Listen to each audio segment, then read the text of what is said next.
Audio Jungle.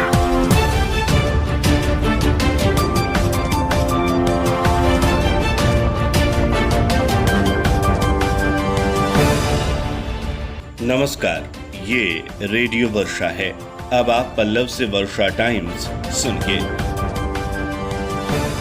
पहले सुर्खियां। Corona के बढ़ते मामले पर प्रशासन सख्त, डीएमएसपी ने खुद संभाली कमान, दुकानों को बंद कराने के साथ ही काटा चालान। भारी बारिश से जनजीवन पर बुरा असर, बाढ़ की बढ़ती आशंका पर प्रशासन एक्टिव। डीपीओ स्थापना द्वारा नियमितता पर नाराज बिहार पंचायत नगर प्रारंभिक शिक्षक संघ ने शुरू किया धरना। और संदिग्ध अवस्था में युवक का शव मिलने से सनसनी। अब वर्षा टाइम्स विस्तार से।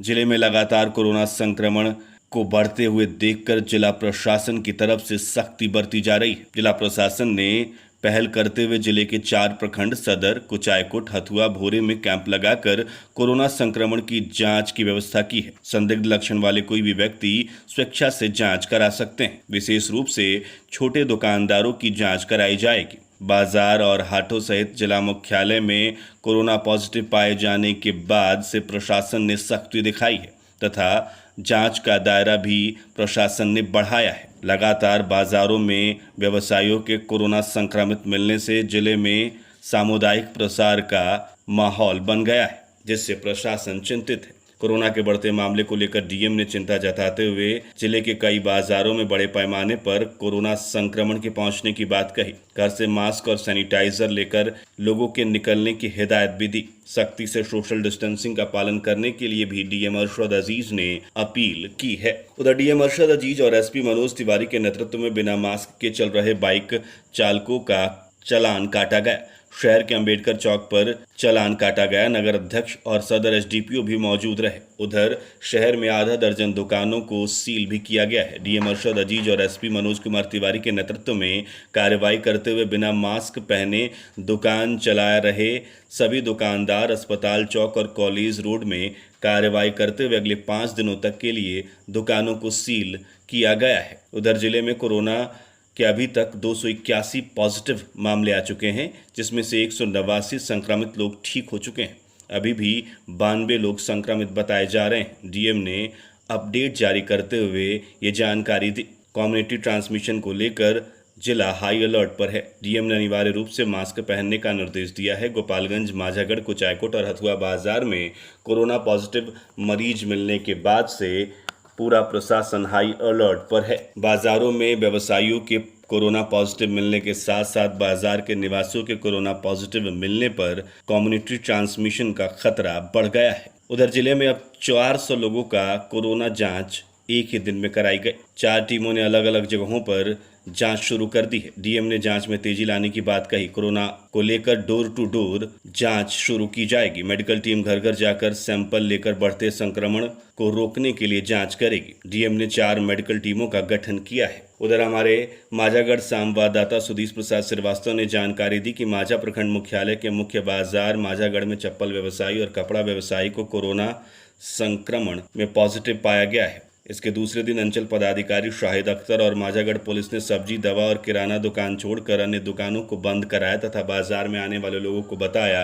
कि बिना मास्क के बाजार में आने पर कार्रवाई की जाएगी। साथ ही दुकानदारों को भी चेताया गया कि दुकान पर किसी तरह की भीड़ नहीं लगनी चाहिए तथा मास्क और सैनिटाइजर का प्रयोग करने वाले दुकानदार ही दुकान खोलेंगे। लेकिन 3 कोरोना पॉजिटिव मरीज मिलने के बाद भी माझागढ़ के लोग संभल नहीं रहे हैं। हमारे संवाददाता ने जानकारी दी कि मरीज मिलने के बाद भी बाजार में धड़ल्ले से भीड़ लगाई जा रही है। भीड़ सोशल डिस्टेंसिंग का बिल्कुल भी पालन नहीं कर रही है। घर से बाहर मास्क लगाकर निकलने और भीड़ भाड़ वाले इलाकों से बचने का लगातार प्रशासन निर्देश दे रहा है, लेकिन इसके बाद भी लोग ना सोशल डिस्टेंसिंग का पालन कर रहे हैं, ना ही मास्क लगाकर घर से बाहर निकल रहे हैं। पूरे बाजार में अभी भी भीड़ लगाई जा रही है, जिससे कम्युनिटी ट्रांसमिशन की आशंका और बढ़ जाती है। देर रात से शुरू हुई बारिश और दिन भर बारिश होने से जिले में जनजीवन पर बुरा असर पड़ा है। लगातार हो रही बारिश से बाढ़ का खतरा भी बढ़ गया है।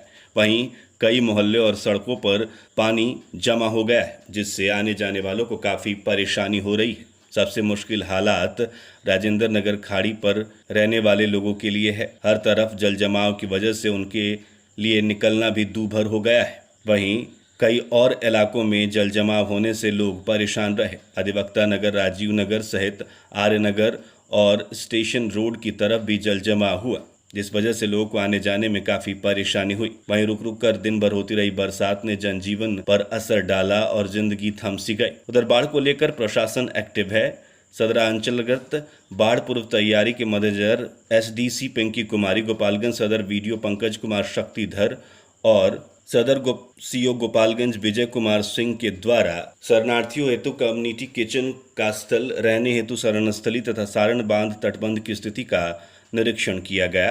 गंडक नदी का जलस्तर तलहट्टी में कितना है, इसकी भी जांच की गई। पानी अभी बहुत कम बताया जा रहा है। पूर्व में 2 दिन चली नाव का परिचालन बंद कर दिया गया है। बांध पर रेनकट अभी नहीं दिख रहे हैं। सीओ सदर गोपालगंज विजय कुमार ने जानकारी देते हुए बताया कि सारण तटबंध और छरकियों की जांच की जा रही है। वहीं शरणार्थियों के लिए स्थल की भी जांच हुई है। उधर हमारे माझागढ़ संवाददाता ने जानकारी दी है कि माझा के मधुसरिया भैंसई पुरैना होकर जाने वाली सारण तटबंध और गौसिया मधुसरिया पुरैना भैंसई में बनाए गए शरणस्थली स्थलों का अंचल पदाधिकारी शाहिद अख्तर ने जांच की। इसकी जानकारी देते हुए उन्होंने बताया कि बाढ़ पूर्व तैयारी करते हुए बांध और शरण स्थलों का निरीक्षण किया जा रहा है ताकि किसी प्रकार की कठिनाई न हो। वहीं हमारे थावे संवाददाता ने जानकारी दी है कि नल जल योजना में घटिया कार्य को लेकर ग्रामीणों ने उग्र प्रदर्शन किया। थावे थाने के उदंतराय के पश्चिम टोला बंगरा में नल जल योजना के अंतर्गत घटिया कार्य को लेकर सोमवार को ग्रामीणों ने धरना प्रदर्शन किया। ग्रामीणों का आरोप था कि घटिया पाइप लगाने से पूरे गांव में पाइप फट गया है, जिससे सारा पानी सड़कों पर बह रहा है और लोगों के घर में भी घुस रहा है, जिससे आने जाने वालों को काफ़ी परेशानी हो रही है। इस संबंध में कई बार वार्ड 9 के लोगों द्वारा जिले में आवेदन दिया गया, लेकिन इस पर अभी तक कोई भी सुनवाई नहीं हो सकी है। काम कराने वाले ठेकेदार से संपर्क किया गया तो उनके द्वारा कहा गया कि अभी सरकार के खाते में पैसा नहीं है, आने पर ठीक कराया जाएगा। यह सिलसिला लगभग 2 माह से चला आ रहा है। पाइप फटने से अनावश्यक रूप से पानी बहकर लोगों के घरों में घुस जा रहा है, जिससे लोगों का जीना मुहाल हो गया है। साथ ही कचड़े का अंबार भी सड़कों पर लगा है। आने जाने वालों को काफ़ी परेशानी का सामना करना पड़ रहा है। जब जब पानी की सप्लाई को शुरू किया जाता है तो पूरे गांव की सड़कें पानी पानी हो जाती हैं। ऐसे में जब बिहार सरकार जल संचय के लिए कई योजनाएं चला रही है, उस समय अनावश्यक रूप से सड़क पर बिना वजह पानी बहना कहां तक ठीक है। साथ ही विभाग द्वारा घोर लापरवाही पर ग्रामीणों का गुस्सा फूट गया। डीडीसी सज्जन आर ने बताया है कि इसकी जांच कर जो भी दोषी होगा उस पर कार्रवाई की जाएगी। प्रदर्शन करने वालों में संजय यादव, रविंद्र शाह, कुंदन कुमार, मंटू कुमार, नागेंद्र पटेल सहित सैकड़ों की संख्या में ग्रामीण शामिल रहे। उधर थावे प्रखंड के पंचायतों में हो रहे कार्यों को हर हालत में कार्य एजेंसी से 3 दिनों के अंदर पूर्ण करा लेने का सख्त निर्देश वीडियो सुमन सिंह ने दिया है। वीडियो ने बताया है कि प्रखंड के जितने भी वार्ड में कार्य एजेंसी द्वारा कार्य कराया जा रहा है और राशि को लेकर पूरा नहीं किया जा रहा है, उस एजेंसी को 3 दिनों के अंदर कार्य पूर्ण करने का सख्त निर्देश दिया गया है। कार्य पूरा नहीं होने पर कार्य एजेंसी के विरुद्ध प्राथमिकी दर्ज कर कार्रवाई की जाएगी। थावे थाने के नारायणपुर मौजे गांव के 2 युवकों पर आकाशीय बिजली गिरने से घटनास्थल पर उनकी मौत हो गई थी, जिसको लेकर जिलाधिकारी के आदेश पर सीओ गंगेश झा ने सोमवार को नारायणपुर गांव के मृतकों के परिजनों को 4-4 लाख रुपए का चेक प्रदान किया।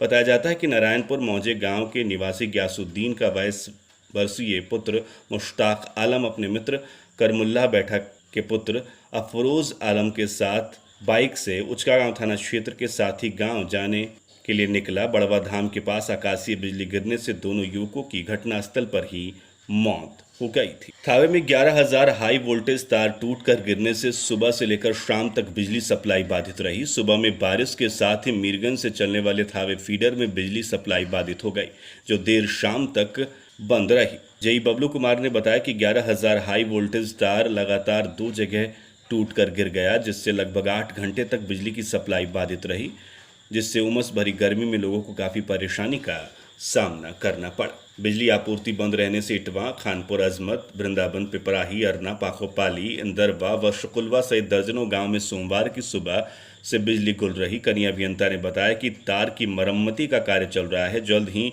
इसे ठीक कर बिजली सप्लाई शुरू कर दी जाएगी। डीपीओ स्थापना के वित्तीय और प्रशासनिक अनियमितता के खिलाफ जिला पुस्तकालय परिसर में बिहार पंचायत नगर प्रारंभिक शिक्षक संघ के बैनर तले लोगों ने प्रदर्शन और अनशन शुरू कर दिया। जिला शिक्षा पदाधिकारी गोपालगंज के समक्ष डीपीओ स्थापना के वित्तीय और प्रशासनिक अनियमितता के खिलाफ प्रदर्शन किया जा रहा है। प्रदर्शन और अनशन के दौरान सोशल डिस्टेंसिंग का भरपूर पालन भी किया जा रहा है। प्रदर्शन करने वालों में वीरेंद्र कुमार सहनी, कमलेश्वर प्रसाद, श्रीकांत सिंह, प्रकाश कुमार सिंह, अमृतीश, आशुतोष, रणजीत कुमार, राम, संतोष कुमार, राजकुमार, प्रकाश कुमार सिंह, संतोष कुमार सिंह, विनीता गुप्ता, अमीना खातून, मुन्नी कुमारी, रुखसाना खातून, नीरज कुमार सिंह, नीरज राय, प्रमोद गुप्ता, संजय कुमार सिंह, ओसीहर प्रसाद आदि लोग शामिल रहे। जिला संयोजक बिहार पंचायत नगर प्रारंभिक शिक्षक संघ गोपालगंज प्रकाश नारायण ने जानकारी दी कि धरना कार्यक्रम का ज्ञापन जिला शिक्षा पदाधिकारी गोपालगंज